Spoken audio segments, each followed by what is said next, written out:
choose not to see. Well, in a sense, however, when you go back to the Exodus, Pharaoh is heart, which is flat out heart. God's heart is heart. He cannot see the truth plainly in front of him. He can't because the heart is heart. Yes, I'm going to say, anyway, that's I thought it was a huge discussion about how much of our world is has been or is being part of. I would say certainly you've got two things at play here. One is you've got lost people embracing lostness. They're embracing the sin. But you also have a satanic force moving and has always been moving. This is one of the things that we pulled out in our Exodus class.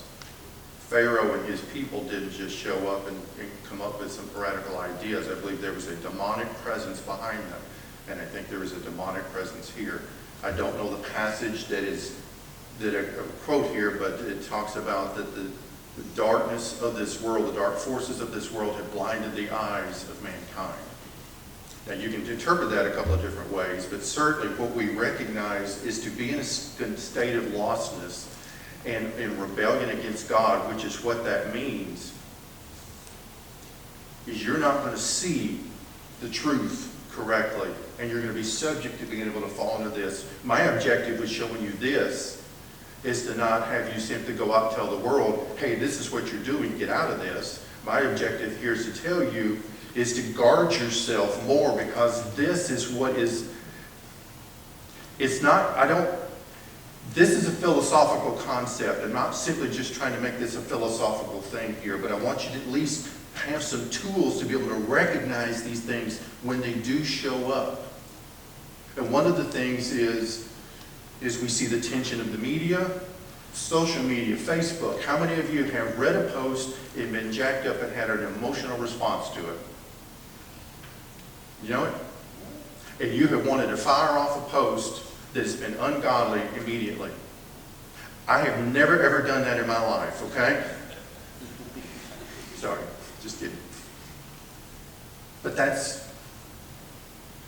what we see. And so you've got to begin to recognize it, and we gravitate back towards our authority in scriptures. Anybody other comments? Thank you, Mike. Chris?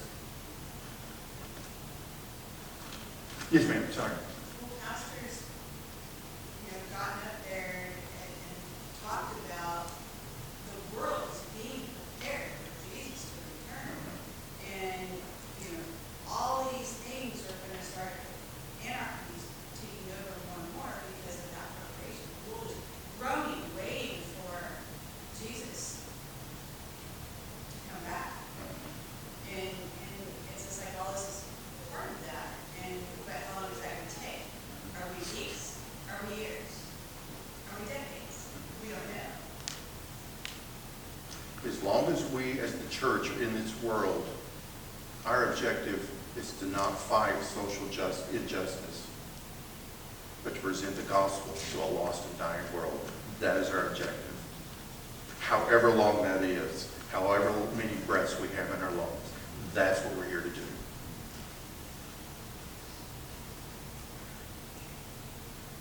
Just kind of finish this thought here. If the child, as I talked about, presents this, we understand now becomes a new synthesis in his thinking. He's migrated away. I'm probably going to deal with this next week. I'm not going to touch on this today. I just want you to see that in the Garden of Eden, there was a world in which God had structured things to be in a perfect relationship and fellowship with him through Adam and Eve. Satan came along and tempted Eve with what? The possibility of becoming God.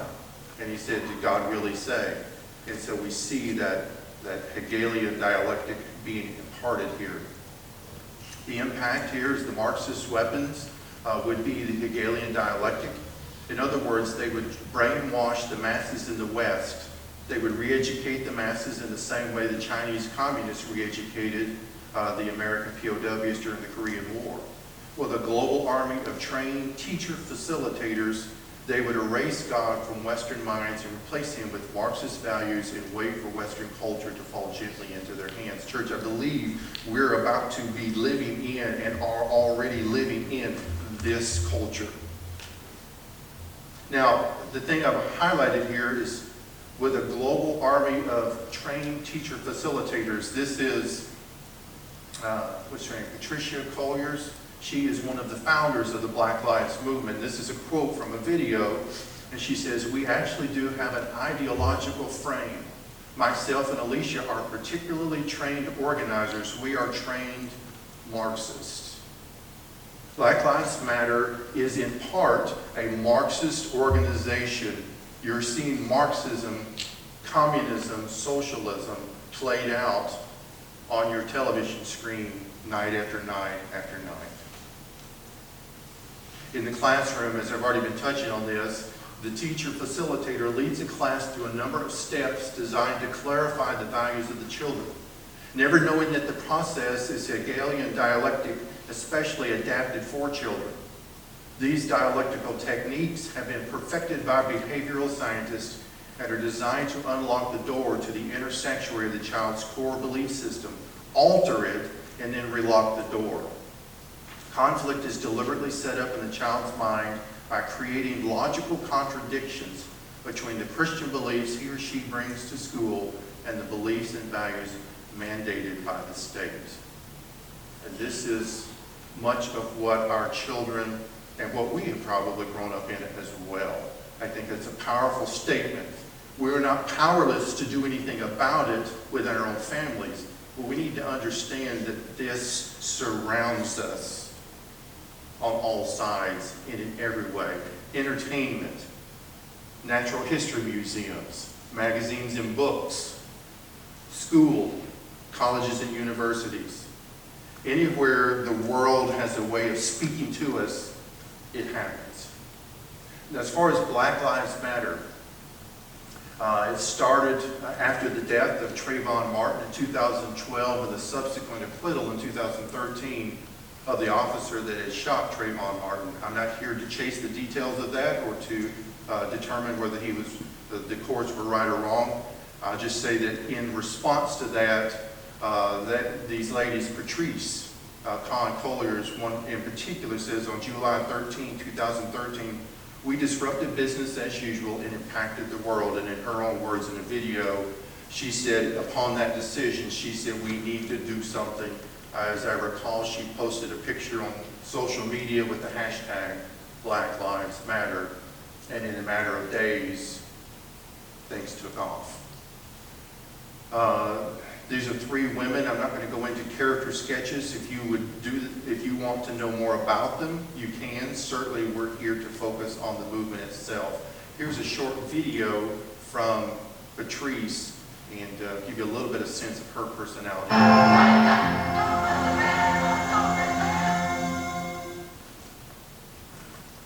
Black Lives Matter really starts because there's a generation of us desperate for something different.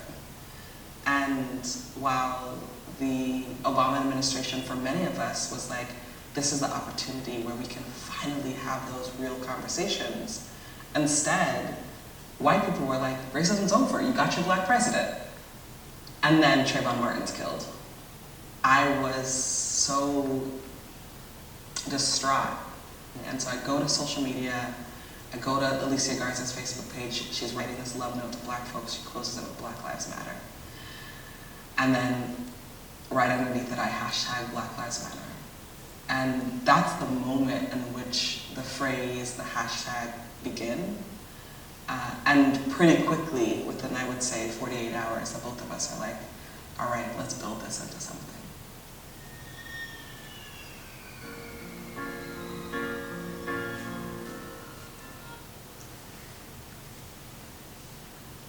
And so we see the movement has launched. They have organized their ideology.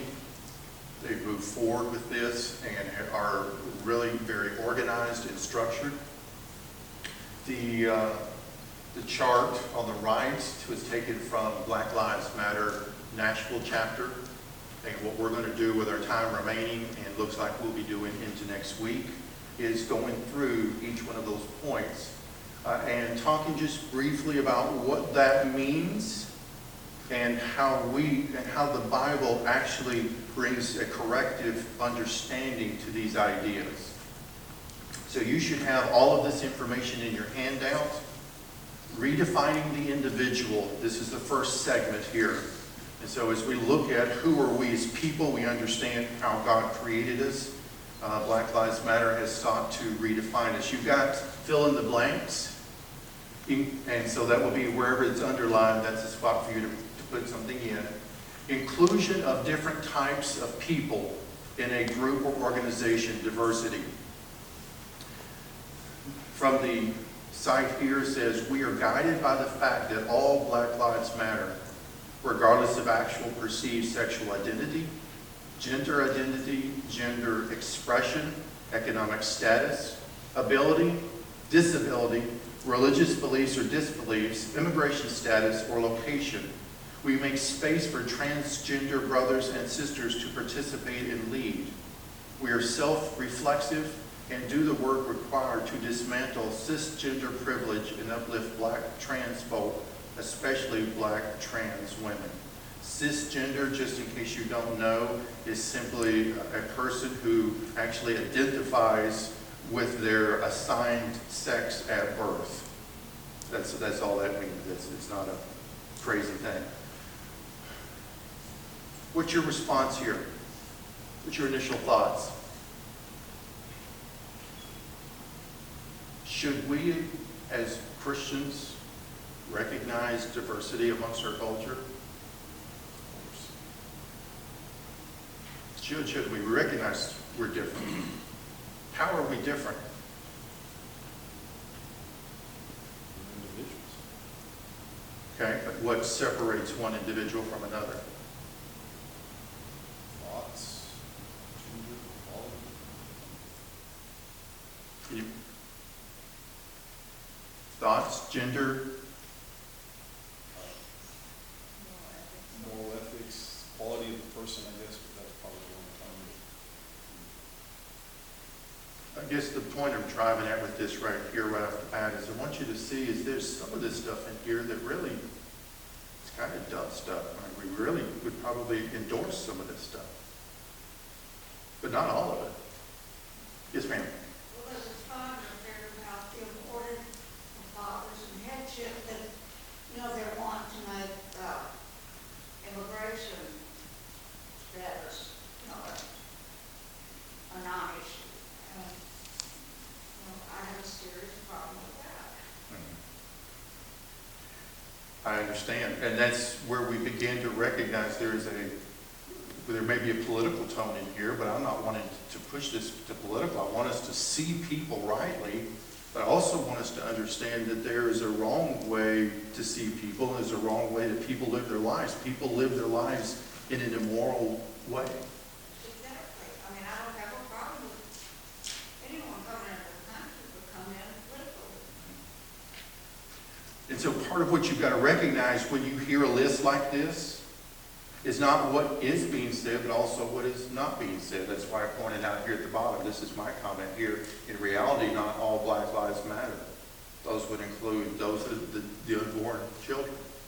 I've checked on statistics. I can't really get a conclusive stat with respect to as in New York, but I've heard it said that there are as many babies aborted in New York as Black babies as there are born alive babies. Do those lives not value? Are those lives not part of the movement? What about fathers' headship? Do we not want fathers in the home? And so while this is their first point of diversity, this really has some significant holes in it. As far as our biblical worldview response, Genesis 1:26 says that we were created in the image of God, all of us. He created both male and female. In all likelihood, that the skin color of Adam and Eve as the first parents were not Caucasian. They were probably more middle brown, and genetically speaking, they had within them a genetic package from God that would enable that any expressions that we see within the variations of humanity would have been possible within what they had in their own genetics. They would have been the original genetic parentage. But we're all products of Adam and Eve. While racism is an idea that we see is how we separate one another and then critique and criticize one another, the idea of race is how many races actually are there in the world. Just one, exactly. Just one race. The race of mankind. And what really separates us is, as people, is actually whether we are redeemed or unredeemed. Regenerate or unregenerate. It is our eternal souls and our salvation that makes us different as people.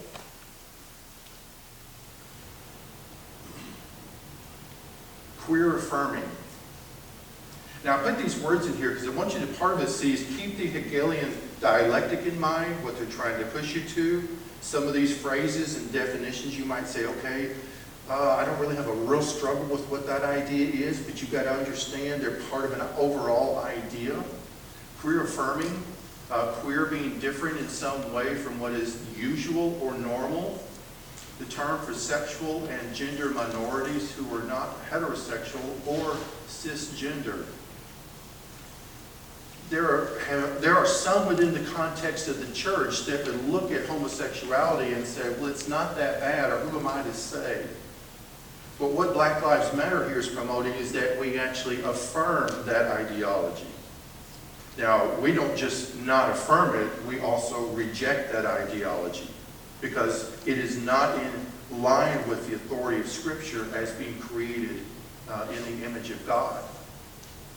Genesis 3, 16 through 19 says to the woman, and this is really talking about how God created order and actually parsed out a curse in light of the order of how he created mankind.